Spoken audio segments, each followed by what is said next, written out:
La liberación de presos políticos en Venezuela. Y vamos ahora con el ex gobernador de Yakarta, Joko Widodo, que es el virtual ganador de las elecciones presidenciales. No obstante, su rival ha denunciado fraude en el conteo de votos.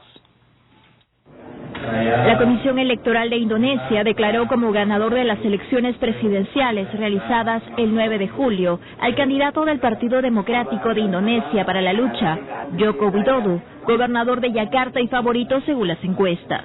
Los resultados fueron adelantados a los medios locales, tomando los datos del escrutinio de 33 de las 34 provincias existentes. Según la información de la Comisión Electoral, Widodo obtuvo un 53,15% de los más de 132 millones de votos válidos sobre su rival, el ex general Prabowo Subianto, que alcanzó un 47% de votos. Horas antes de conocerse los resultados oficiales, el nacionalista Prabowo Subianto rechazó el proceso electoral, considerando que se trata de un fraude masivo, por lo que anunció su retiro de las elecciones, no sin antes confirmar que haría uso de sus derechos políticos para exigir una rectificación de resultados ante el Tribunal Constitucional en los próximos días.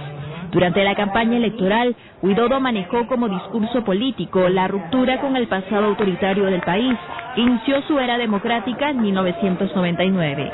Tras semanas de tensión política y resultados apretados, muchos analistas coinciden en que esta contienda ha sido la más reñida por tener dos posturas ideológicas totalmente diferentes.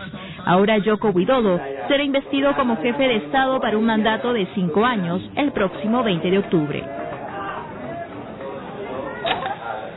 Muy bien, estamos hablando ahora de Indonesia, pero esas elecciones presidenciales y otra vez el tema del fraude, ¿no? Parece que es pero no ha presentado pruebas, entonces no sé si es la mejor manera pues de decir que no estás de acuerdo pues con los resultados. Claro, bueno, hay que decir que Indonesia es un país bastante complicado, ¿no? Es un país de 240 millones de habitantes, de los cuales 90% son musulmanes, o sea, es el país musulmán más grande del mundo. ¿Ya? Es un país que es un archipiélago que tiene más de 13.000 islas, ¿no? O sea, 13.400 islas más o menos, con 300 y pico grupos étnicos, más de 700 lenguas, o sea, es un país bastante complejo que efectivamente hasta el año 98 fue gobernado por una dictadura de Suharto. El candidato perdedor, general, se me olvidó el nombre, es un antiguo colaborador del régimen de Suharto, e incluso se le ha acusado de crímenes de haber cometido crímenes ¿de lesa humanidad? Claro, digamos, al reprimir a opositores, ¿no? Incluso la desaparición de determinados opositores, ¿no? Entonces ese sería, digamos, en cambio en el caso de Joko Widodo, él es un candidato considerado muy cerca del pueblo, que ha surgido del pueblo, que le ha ido bien los negocios, más o menos, pero que sigue siendo una persona básicamente de origen popular. Entonces, y que ha sabido tener un discurso muy cerca del pueblo, y además ha sido un alcalde eficiente también. Entonces, eso lo ha hecho tremendamente popular. Entonces, claro, eso es un poco el contraste entre los dos candidatos, ¿no? Bueno, pues ojalá que le vaya bien por el bien de el país. Bien, ahora vamos con autoridades de Corea del Sur que han hallado muerto al propietario del ferry Sewol, que naufragó en abril pasado matando a más de 300 personas. Estaba considerado como el hombre más buscado del país. La policía de Corea del Sur confirmó que halló muerto al hombre más buscado del país, Jo Byung-eun, el millonario dueño de la naviera Ferry Sewol, cuyo hundimiento causó la muerte de 304 personas el pasado mes de abril. Tras practicar diversas pruebas de ADN sobre un cadáver localizado el pasado 12 de junio en un campo de ciruelos de la localidad de Sucheon, unos 300 kilómetros al sur de Seúl, los expertos concluyeron que el cuerpo corresponde al del magnate fugitivo de 73 años. Las muestras de ADN del cadáver coinciden con las recogidas por las autoridades de una casa vacacional donde Jo se escondió en un primer momento, así como las extraídas a su hermano mayor de 75 años que se encuentra detenido en relación con el caso del ferry Sewol. Jo Byung-eun, empresario, artista y fundador de una secta religiosa, era desde mayo el hombre más buscado de Corea del Sur. donde se ofrecía una recompensa de casi $500.000 por información que lleve a su captura.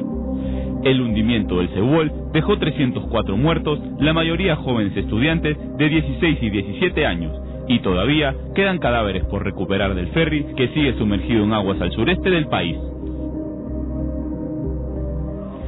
Bien, vamos con el gobierno británico y UNICEF, que han realizado la Cumbre de la Niña con la finalidad de promover la erradicación de la circuncisión femenina y los matrimonios forzados a menores de 18 años.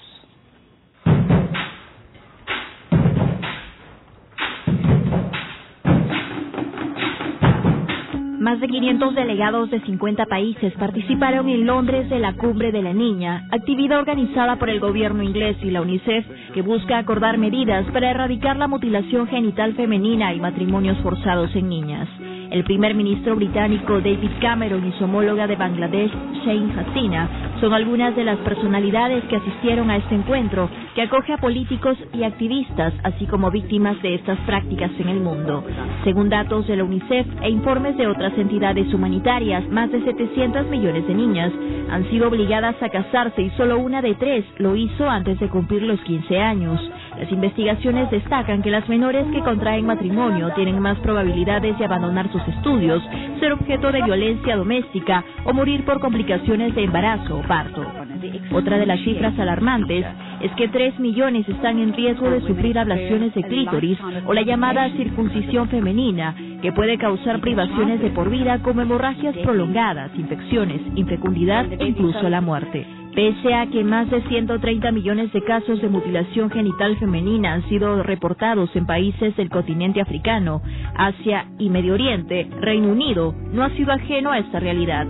Según autoridades locales, más de 137.000 mujeres han sido víctimas de esta práctica, ya sea por cultura o religión. Por esta razón, el primer ministro David Cameron anunciará un paquete de medidas para combatir estos crímenes, que incluye la información a los actores sociales y severas sanciones a los padres que fomenten estas actividades.